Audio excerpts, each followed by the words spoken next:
everybody, to our final tech talk of the year, brought to you by the Institute for Technology, Law and Policy. And this is presented in collaboration with the Critical Race Studies Program and the David J. Epstein Program in Public Interest Law and Policy. My name is Michael Karanopoulos. I'm the Executive Director of the Institute for Technology, Law and Policy, and today we are delighted to host Sanford S. Williams, who has worked at the FCC since 1999 and is currently both a special advisor to FCC Chairwoman Jessica Rosenworcel and a Deputy Managing Director of the FCC. He's also a lecturer in law here at UCLA, teaching lawyering in administrative agencies, current issues at the Federal Communications Commission. Today he will be in conversation with UCLA law professor David Marcus on the subject of broadband access is a human right, identifying and preventing digital discrimination. David, thank you so much, and thanks to the Institute for Technology, Law and Policy, for CRS, and for PILT for sponsoring this. I just want to give a little bit more of an introduction to Mr. Williams. He was one of the truly great people I've ever met in my life. I can't believe what a good guy he is. It's hard to introduce him because he is so many different things. So he's a Deputy Managing Director at the Federal Communications Commission, and where he also serves as a special advisor to the FCC Chairwoman.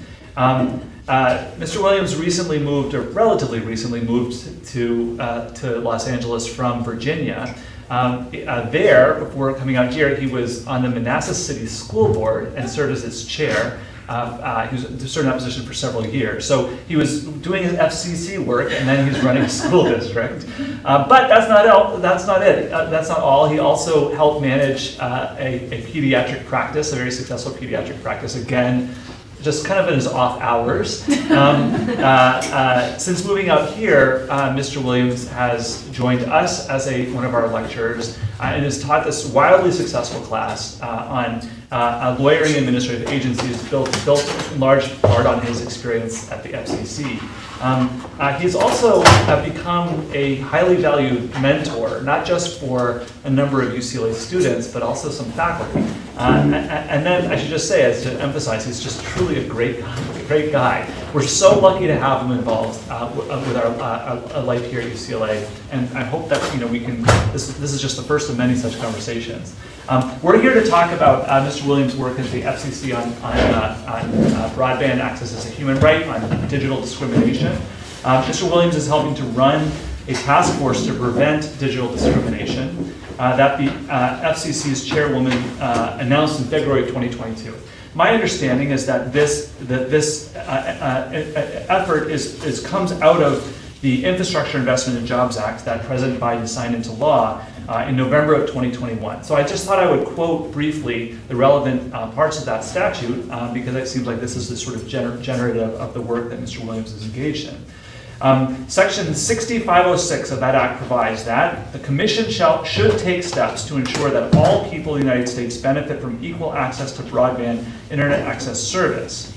It further directs the Commission to adopt final rules to, quote, facilitate equal access to broadband and prevent digital discrimination of access to broadband based on income level, race, ethnicity, color, religion, or national origin. So it's my understanding that the FCC is already soliciting some comments on the directions that it might pursue with an eye towards publishing a proposed rule on these important matters in the not too distant future. So this is all very exciting, interesting, and important work that Mr. Williams is engaged in. So we're very lucky to have you here to talk us through it. I'm going to go ahead and ask a few questions about all this stuff, but I hope that we'll have lots of time for Q&A. But having said that, please just raise your hand if you want to follow up, if you want to interject. This is a conversation for you all. I think of my questions as just sort of prompts, but I want you to benefit from Mr. Williams' wisdom and expertise. Okay, so that's how things are going to proceed. Before we talk about the topic of the day, I wonder if you could tell us a little bit more about your biography. Tell us how you got to the FCC and more about the work that you do there. Sure, but first, that nice introduction, I have to tell my family, record that. Especially when they're irritated with you or angry, and you say, no, I'm a good guy, exactly. see, Well, I have to admit, I do all the cooking, so they are pretty calm. Okay. But first, I wrote down some notes. I really want to thank the Institute for Technology, Law and Policy, PILT, and CRS I mean, it was very gracious of you all to put this together, and I really enjoyed, working with you all. I'm grateful to be here. It's been a great change from Northern Virginia and being in DC every day, I must say. And I also want to thank Jasleen, who's here, Karen, Michael, Dave, and Ida for her help with setting this up. I really appreciate you. And so many things happen, and people behind the scenes are doing a lot of work, and we don't get credit for it, so we don't get knowledge. So thank you all for everything you've done here. So, I don't like to talk too much, especially about myself, but I guess I have to say something. So I'll give you a brief background. I was born and raised in New Jersey, Newark, New Jersey, right outside New York City, so I'm a big New York sports fan. After I was 15 years old, I went to college at Cornell University, and I mentioned that because I went to engineering school at 15, and I would never do it to my kids because it was, I made it through, but it was kind of challenging. And the upshot of that was when I finished my engineering degree, I was like, what do I do now? 19, 20, what do I do next? So I got my MBA at Cornell, which was awesome, but in retrospect, looking back at my life a little bit, it wasn't as much fun as it could have been because I didn't have any business experience. So I got my MBA and had a good time and learned stuff, but didn't have any practical knowledge. So when you get your MBA, you're probably all stage now when you pass that, but I recommend working for a couple of years. Anyhow, after I got my MBA from Cornell, I worked in the Bronx for 2 years, which was cool, right near Yankee Stadium. I really had a heart to help people, and I know a lot of people say they want to go into law to help people and change the world. But my dad was a social studies teacher in Newark, New Jersey, the first person ever to teach a Black history course. My mom, who worked in the home, never had a college degree, was very compassionate, and I think I picked that up. So I really wanted something like to be compassionate and change the world. So I went to law school. And lawyers do that sometimes, believe it or not, despite the reputation we have. After law school at UVA, which was a great experience, worked at a law firm in Atlanta for a year, which is pretty cool. And then I came to the FCC. I wanted to kind of find a place where, even though law firm was great, where I could kind of make a difference. And FCC was great because it's great work-life balance, great issues, and just a great opportunity to make a difference, which I really enjoyed. I've been there for about 23 years now, working a lot of great things. Now I'm working on digital discrimination stuff we'll touch on later. Something that really kind of informed the work I'm doing now, which Dave mentioned, I know he did his research. I was on the school board in Manassas City. I was elected 3 times.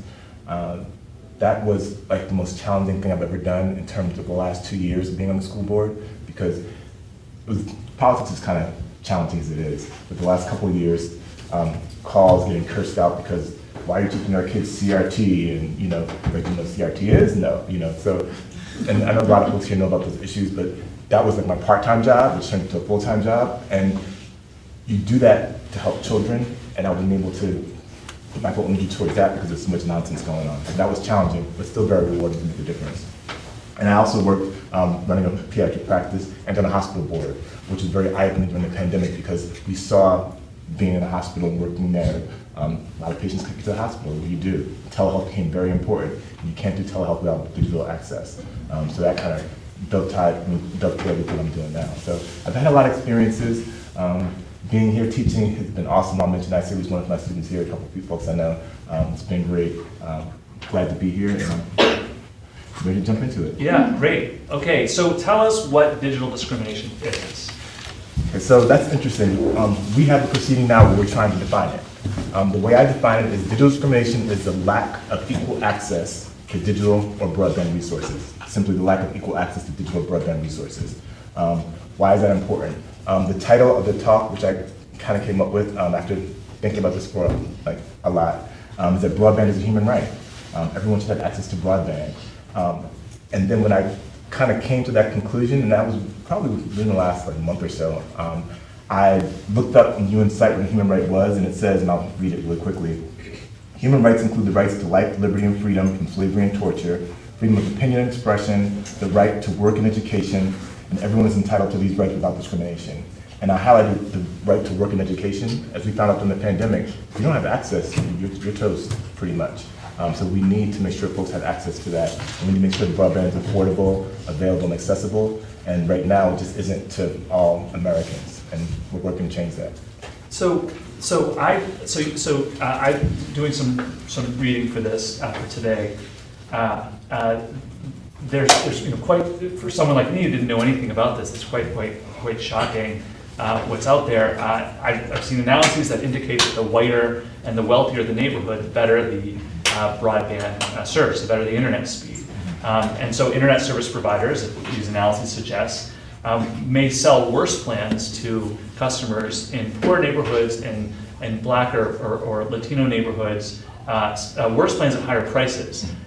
So I wonder if you could comment on that phenomenon and maybe sort of tell us a little bit about what's the explanation that the participants in the industry get for this? Because if this is what's happening, on the surface that seems deeply troubling. I'd just be curious, why is this happening according to those who are providing the service? It's interesting you mentioned that. So there's been 2 reports out in the last couple of weeks. One report in the Los Angeles Times, which discussed the disparate provision of broadband and digital resources in LA, which you all know better than I do, actually, and I'm learning about it. Then there's another article in a place called The Markup, which talked about what you referred to, Dave, around the country, disparate offerings based on prices. So that got a lot of attention, and I work at the FCC, and I've got lots of phone calls about it, talked to lots of folks about it. So I saw a couple of things. Publicly, a lot of the ISPs who have been identified in the articles, they haven't said much. They haven't checked the methodology of the reports and said they're not quite accurate. So that's what they said publicly. What I can say privately, I was concerned. I talked to the chairwoman, she was concerned, and we are following up. And what I can say from those conversations publicly, I guess, 2 things. One, I asked one of the companies, what they would, I said I'm going to be talking to UCLA tomorrow. What should I say? And they said that you should say that we don't intentionally discriminate. So it's not purposeful. And then he also talked about a lot of the things they did to help folks. And a lot of companies are doing a lot of great things. As an impartial arbiter who's looking at a current proceeding, I have to be impartial. But what I can say is that we know that there's disparate impacts. We know if you look across the country, there are lots of areas, even in places like LA, where you think everyone should have broadband service, they don't have it. So there are issues we need to address. And there are issues, if you look at it, based on race, where some areas have higher, more robust concentration of broadband. We've been told that's coincidental. There are other areas where it's not. So to make a long story short, we're looking at it in this proceeding, we're evaluating it, and we'll get to the bottom of it. But I think it's important to acknowledge that there is a disparity, there are issues, and we can't just say that they're there because they just happen to be there. One of the articles that Mr. Williams mentioned, you should read it, and I'm happy to send the link if anyone wants to email me.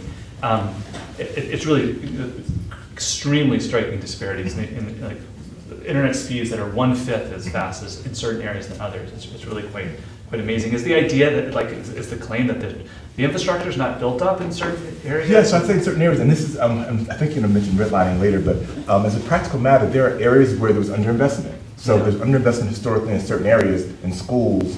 And my class is like a segue to different things. I was looking at the social determinants of health, and looking at those things that determine health. Broadband is also related to that. Interesting. So there are areas that aren't built up. They don't have sufficient hospitals. They don't have sufficient schools. They don't have sufficient broadband access. It kind of all dovetails together. So I think there definitely is a nexus between that. And in order to first, you have to acknowledge it's an issue, and then go forth and address it.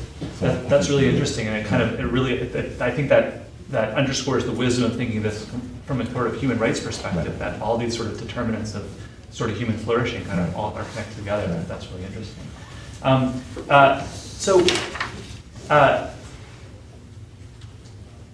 Well, I guess I'm a little anxious about asking you about whether you're skeptical of some of the explanations given before you've got a chance to look into right. Well, I have to have a caveat. So I went to University of Virginia Law School, and one of my best friends, I had 2 kids when I was in law school. Who knows my kids, and I've known them for 20-something years. Kathy Brillo, VP, one of the best people I know. So when I talk to her, as a friend off the record, I know she has a good heart. So when she tells me something, I definitely have to listen to what she says. And I know lots of folks all over the industry. So there are a lot of folks who are good people. That notwithstanding, though, I think that as a regulator, our responsibility is to do what's best for the American people. And it sounds kind of hokey, but that's what we try to do. So we need to look carefully at all these issues. And the best way to look at it is to find data, which actually shows what's going on. Studies like these help because it gives us more information. And believe it or not, even though we're the FCC and the government, we don't have tons of resources. So the more information we get, the better off we are. So we're going to look at the information and make the best decision. But again, what I can say is that a lot of times companies look at the bottom line, and that's what the return on investment, that's what they focus on. And sometimes, with that and redlining and other things that happen, there are issues that, you need to address. So I think as a regulator, I'm gonna address those issues and try to, be honest and evaluate them, best way we can. So you just mentioned this term redlining, which I think most people in the room probably are familiar with the term, but just in case, I know there's someone else here, I haven't taken property yet. So this term redlining is a really important and quite charged term. It goes back to the 1930s when the Federal Housing Administration would refuse to insure mortgages for homes purchased in black neighborhoods or near black neighborhoods. And so in the way that the government would know which mortgages to insure is these local real estate entities would provide maps, and they would color in red the neighborhoods where you're not supposed to insure mortgages. Well, that of course leads to a collapse in the value of homes. It helps impoverish the neighborhood and so forth, underinvestment in housing and so forth and so on. So this is this term, and I've seen it now used. You've mentioned it. I've seen it used this term digital redlining. Right. So that's a really kind of a really powerful way to sort of express a problem going on. So tell us a little bit about what digital redlining means. Right, so it's interesting you mentioned that. So digital redlining is basically taking housing, redlining housing, and applying it to digital resources. So basically saying that there's an underinvestment or lack of investment in certain areas. It's interesting because in the proceeding that we're currently have going on now, that's probably been the most contentious point, with ISPs and cable companies vociferously saying, we do not redline, that's not true, and a lot of folks on the public interest side saying, you definitely do, you definitely redline, so what's going on? That's something that we're trying to deal with. I think that as a practical matter, as I kind of alluded to earlier, when you have neighborhoods that have been underinvested in and they were redlined, they have lack of resources. So even if you look at how do you run an internet, to homes or to buildings, they don't have the same kind of infrastructure, so that's going to impact it. So that would lead to folks, if you get to invest money and say I can put $500 million here and get this amount of money, or I need to put $1 billion here, they're going to make the investment that's more profitable. So I don't think that anyone is going to have people find a memo which says that we're not going to invest in this area because it's Crenshaw or North New Jersey, whatever. But I do think that systematic things that have occurred in redlining have led to the fact where led to a situation where there are places that have been digitally redlined. And I hesitate to use the term a little bit because there's some folks who think that even folks who recognize that there's a disparity, they don't want to be associated with the horrific redlining that happened in terms of housing. But as a practical matter, I mean, I have to say, I think that it's probably an apt description of what's going on in a lot of neighborhoods. Interesting. Could you talk about why you've used the human rights framework? Because that's not the most common framework to use, especially in the United States. And what does that framing get you, versus say discrimination, or in addition to discrimination, or civil rights, et cetera? Right, great question. So in the proceeding we have, a lot of folks have said that it's a civil rights issue. And I want to stop here to mention my boss, Jessica Rosenmore, so the first female commissioner ever at the FCC. She hasn't quite used the term human rights, that's my term. So if she sees this, I'll tell her, sorry Jessica, I mentioned that. But for me, and I don't think she would disagree, but I came to that conclusion because, again, working in the school board, we had an analysis, a population of about 85% students of color, 75% students who are free and reduced lunch, students who really did not have access to the internet. So we worked to get one-to-one device distribution so they could do their homework. And I saw firsthand, even when we gave them devices, some didn't have connections. So if you have a device and you can't connect, how are you going to get on Zoom for class? So I've seen that firsthand, and then working with telehealth, with my work with my wife's practice and then with the hospital, seeing that, and I think I've told someone with philosophy this example, and I'll just basically give it quickly. There was a patient during the pandemic who couldn't come to the office. They had to see a pediatrician. So the pediatrician was having mental health challenges. The pediatrician was able to see them, say, oh no, this is serious, get them to see somebody. And then basically their life was saved because they were able to see someone. And I'm like, this is not just like something that's a little bit important, this is really huge. And thinking about all those things, and then thinking about, even talking to a friend of mine who's a lawyer, AUSA here, how during the pandemic there were folks who couldn't get online to talk to their lawyers. So they may end up going to jail because they don't have the representation. Those are human rights issues. So I think that's how I came to that conclusion. I think that a lot of folks have probably said that. I mean, I haven't really heard anybody articulate like that, but I think that's why I came to that conclusion that it's a human right and something that is not just something nice to have, like Jessica said, the chairwoman. It's something that's a need to have. Well, I want to come back to the kind of the role that pandemic has played in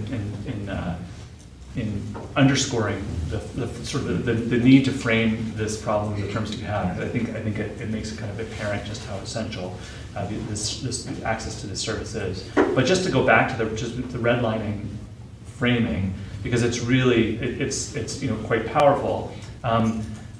You sent me some resources that suggested that there's almost a one-to-one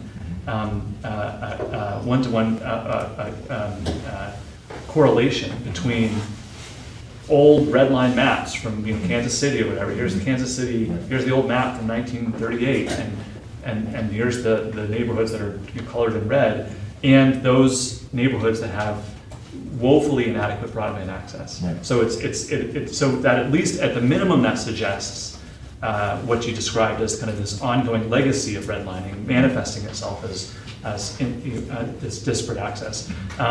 I guess the question, and perhaps more incendiary question, is there also evidence more of a sort of an intentional sort of unwillingness to serve certain neighborhoods? Right. And I don't know if you have any further thoughts about that. Yeah, I can't say that I see talking to folks, because I talk to folks every day, that there's an intentional discrimination, but I think that even if discrimination is not intentional, if it's just unconscious, it's the same impact. Yeah. So if the impact is that folks who need services the most are not served, then it really doesn't matter. Okay, this is me personally speaking, matter if it's intentional. And the reason why I say me personally is because another big debate in our proceeding is, we know the disparate impact. We know that's true. Some folks have asserted, mostly companies, that there has to be intentional discrimination shown. They say if there's not discrimination, then, oh well, you can't do anything to us. But if that's the case, then what's this all about? Why are we here? This is me personally, not the FCC, so I'm just saying. We have to look, so I don't think that folks are intentionally saying, we don't want to serve these people. Yeah. And I can, I'm saying the folks that I deal with, but I can't uniformly say I know every person in America is doing something that's above board and has great intentions. And something else you mentioned, I wanted to mention, I think I harped on a little bit before, but I want to mention again, what you mentioned about folks who are redlined and them having digital redlining, the correlation. If you look at diabetes, alcoholism, SAT scores, enrolling in colleges, incarceration rates, all those things are probably negatively we're probably correlated with those red line neighborhoods. So I think there are lots of things like social determinants of health, which are correlated with things that are systemic and systematic that all play together and work to the detriment of a lot of our communities. Interesting. Yeah. I wonder if you could tell me, so I mentioned the statute enacted in 2021. Clearly this has become a matter of significant public interest. When did it do so? Like, when did digital discrimination become this matter of concern that has risen to the top of the FCC? Right, it's a good question. So I'll say two things. About 20 years ago, someone coined the term digital divide, which is divide folks having access to digital resources, and that was like 20 years ago. And then my boss, Chairwoman Rosenmore, so about 10 years ago, coined the term homework gap, talking about how children at home, that's when they started, especially grade school children started taking homework home, didn't have the access to resources at home to do their homework. Can I just interrupt? That's really interesting. Was she at the FCC? Yeah, I think she was. We started together in '99, so I think she was a commissioner then when she coined that term. I'm pretty sure she was. Yeah. Okay. Yeah, and we talked, because we both had kids, so we talked about it a lot, and maybe in the school board too. I think I started in school at the time, I was like, this is crazy, like, kids, I think one of them was in high school then. My children in high school, they come home and do their work, but they had friends who couldn't do their applications at home. And I was like, this is not right, what's going on? So she coined that term, the homework gap. So it was recognized back then. But like with many things in DC, there's not uniformity and unanimity until it affects you. So she's been harping on this for years. In my different positions, I've talked about for years the fact that broadband should be utility, like water and electricity. Folks didn't want to hear that. I mean, some folks did, but a lot of folks didn't want to hear it. They didn't have time for that. Like, step to the side, keep it moving. But with the pandemic, everyone was impacted. And when everyone was impacted, that's when Congress together said, look, we got to do something. So they went crazy. They gave us $7.2 billion for the ECF, Emergency Connectivity Fund, to help schools and libraries, which is crazy in a good way, which is good. Yeah. $14.2 billion we have the program that we're running for ACP to help folks get connected, either getting devices or access to the internet. $200 million they gave us for telehealth, so to help folks do telehealth. So they really have helped us out. But I think in the good way and the bad way, but selfishly, the pandemic forced folks to react, and that was what was the catalyst to all of the spending. Just as an aside, that's a lot of money to receive and distribute and make use of in a short period of time. Oh yeah, oh yeah. How did that happen? See, when people, and I tell my, and this is like another segue, but I tell my kids this all the time. I was like, if someone cares about you, if people are into something, they'll make it happen, no matter how busy they are. So if they want to have time, they'll do it. When people want to make things happen, they do, and they've made it happen. For the $14.2 billion fund, I'm actually Deputy Managing Director, as you mentioned, so I'm in charge administratively of the $14.2 billion we have to spend, which is kind of cool, but also kind of daunting, because if something goes wrong, it's like, what's going on? But I have to say overall, it's gratifying that there's this amount of money being spent, but I also will have to say that I mentioned this in class, and I just try to be transparent with my class. Even though it's been great and we do a lot of things, we've helped 14.8 million people, I think, get access to broadband, get a device. There's so much more to go. There's so many more folks who have needs, and this program, which is excellent, awesome, doesn't help all those folks. So we have a lot more to be done. So hopefully we won't lose this momentum, because there are folks who still are not connected and not close to being connected, and we have to do education and outreach, and this is just your start and not like the end. Yeah, yeah. It's interesting thinking about the role of the pandemic here. I mean, we all are familiar with. I mean, I'm sure some of you experienced it, trying to keep up with class. With poor internet connection, Zoom glitching all the time. It's just and you surely are familiar with the accounts of kids in public school, and like just kind of disappearing because they can't engage. But I wonder if do you feel like that people understand, people at the FCC, people in the industry, what have you, they understand that these are problems that are enduring and not just this was a pandemic problem and now that's past us, just like we're not all wearing masks anymore and let's all just move on. I think like that's the thing we definitely do. My chairwoman definitely does. And I mentioned her a lot, not because she's my boss and she may watch this, but we started together in 1999 at the commission on the same division, and we sat near each other. And I had kids then, she did, and we talked about our families and whatever. And then when she got this position, she elevated me to her office. But she really has a heart to help folks. She cares. I mean, I'm very passionate about this. I mean, my class can testify. I talk about this, all the time. And I get into it because it really is a human right. It affects people's lives. And one thing that's interesting, though, you asked if people recognize, how enduring it is. I think they do to an extent. Another thing I told my class is that being out here for almost a year now, I knew this, but I really know it now. People in the DMV, DC, Maryland, Virginia, as we call it, DMV, they're myopically focused on the Hill and what's going on there. And coming outside of the DMV, I mean, there's not as much attention paid as it should be. I mean, because this is like the country, but we're focused on what's going on in Washington. So I think sometimes people forget. So I think that there is a tendency even now for some folks to not realize how important it is. I mean, ACP funding could run out one day, what are we going to do next? So yes, folks could forget about it. I think that at the FCC we're not forgetting about it, but I do see like with the pandemic, folks kind of like not having it as an urgent priority. Yeah. Well, fortunately, there's these provisions about digital discrimination that made their way into the Infrastructure Investment and Jobs Act of 2021. So I'm being cynical and just grumpy and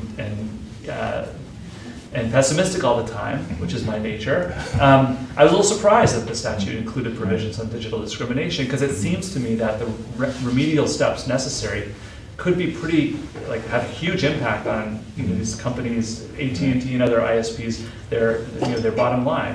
So I'm a little surprised at that. Do you have any understanding of how those provisions got into the statute? Right, and I'm sure y'all, Mr. Lofton, has talked about this sausage making, so to speak.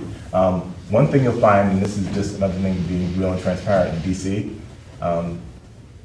money plays a role. So whenever there's huge legislation like that, folks who donate to folks are able to get folks to do things in legislation. So digital redlining initially, from what I understand, was supposed to be a big part of the legislation, but there was some trading, so to speak, and it was kind of tamped down. But in terms of discrimination provisions, from what I understand, they were included with the caveat that if you read the statute, we're told that we should look at whether companies can do things that are technically and economically feasible.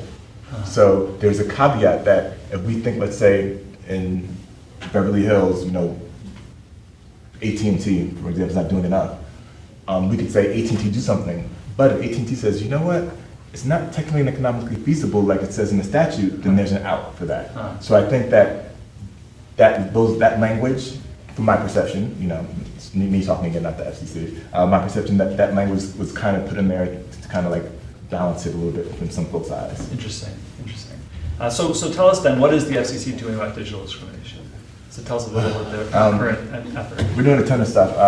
I wrote some things down. So one thing I mentioned through programs, ECFS, $7.2 billion we're investing in schools and libraries that we're distributing. The telehealth program, $200 million to entities to help them improve their telehealth offerings. ACP, $14.2 billion. We have something called broadband labels we just provided where when you get internet service, let's say you get it from Verizon, they have to specifically tell you when you at the point of sale how many megabits per second you get, because now it's kind of often like a rough estimate, which is not precise. Multi-tenant legislation. There's been a problem, any of you who ever lived in buildings, a lot of times you only have one provider. We're working on an order which would help make broadband offerings in those entities more robust, so maybe more than one provider. So we're working on that. Broadband mapping, which may be the hugest part of it. We know kind of where broadband is, but all information is gleaned from providers. So they're telling us what they do, so we really need to figure out what's going on. So we're working on that in a proceeding to try to figure out, I think in November this month, we're gonna have a proceeding which all providers will tell us where they offer broadband at, how robust it is. We're putting together a map, and then states can come in and individuals can come in and say, oh, well, this is not true, whatever, and they can, argue. But that's gonna be a good repository, and there's something else which I probably shouldn't say publicly, but I tell my class all kinds of stuff I should say publicly, and I'll say it anyway. One thing I found in looking at like what the government knows, if you ask me, and this is me talking, not the FCC, okay, this is just me. I think like Amazon has the best idea of where folks are and where things are much better than the government does. So I just thought to me that kind of chuckled like, man, Amazon has it going on. They know more stuff than we do about with broadband and stuff. So not that we don't know stuff, but I'm just being real. So hopefully all these things we're doing is gonna, and Jessica, that was me, not that's you. But hopefully all these things we're doing will help us get a better understanding of where broadband is. And then the last thing, and I told my classes as well, we need data, which we're getting, but we also need stories. And stories are important because one thing I found in doing this is that when I talk to people and say, oh, well, New York City only has 10% broadband offering or whatever, they're like, oh, that's whatever. But if I say, look, I talked to this woman, and this is a true story in one of my calls, who went to community college in Baltimore, with a family of 5, her siblings were all younger. One parent was working outside the home, one parent was in the home. So one parent was in the home working, she was trying to do her community college work, and then she had 2 siblings, and they just couldn't all get on. So she had to go to Starbucks every day to do her work. And I'm like, why should she have to, and it's one thing like if you live in LA, other than yesterday, you can go outside, do whatever, but if it's snowing or you can't get outside or whatever, so she can't do her homework, she can't go to class because she doesn't have access, doesn't make any sense. So, but telling stories like that really hits in a way that giving the number doesn't. So one thing we're trying to do in this proceeding is to try to get stories out there so folks will understand it. So when you said like people forgetting about it, we want to keep it top of mind that this is an issue that still affects folks. And it's not something that just went away with the pandemic. It's still a serious issue with folks not having sufficient access to broadband. And the last thing I'll mention really quickly is that broadband access is now classified as 25 megabits down, 3 up. That's the speed of the broadband.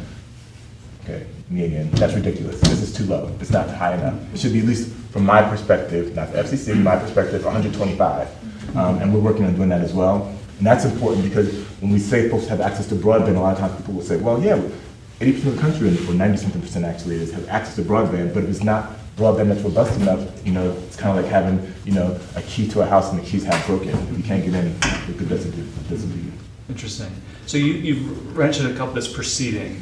Can you tell us a little bit more about the FCC published Right. invited comments Right, on right. the sort of the set of the plans it's going to Exactly. undertake. And then it's my understanding that you're building up to proposing a rule. Right, And exactly. so maybe could you tell us a little Right. bit about that proceeding, Right. and also there's been opportunity for people to comment on what the FCC is planning to doing. Can you say a little bit what commentators have focused on? Yeah, so if I'm gonna put someone on the spot, I tell Andrea, who's here from my class, that I've said this like 1,000 times, she could do this, I'm sure, but I won't put you on the spot, I'll do it myself. So what we did was, whenever Congress tells us to do something, we usually do rules, something called an NPRM, a notice of proposed rulemaking. But when there are things that you don't know enough about, you do an NOI, a notice of inquiry, to say, look, world, we're just kind of caught out there, we don't know what's going on, we need more help. So we did an NOI back in March, and we said, we want comments and reply comments. Comments were due in March, I think, reply comments in June. Talk to us about what's going on, give us information. We had like 14 pages of questions. Got lots of comments, lots of reply comments. Now we're working on an NPRM, notice of proposed rulemaking, and that will come out at some point, which I can't totally divulge. After that comes out, we'll get comments and reply comments, and then we'll do a report and order based on that, which has the exact rules going forward. The process is interesting. One thing that, I know the other thing I think you may have mentioned, Congress gave us 2 years, so we have to have this done by November 2023. So that's why folks know something's coming out at some point, because November 2023 is that drop dead deadline. The comments used to focus on 3 things. 1, the definition of the discrimination, what it should mean.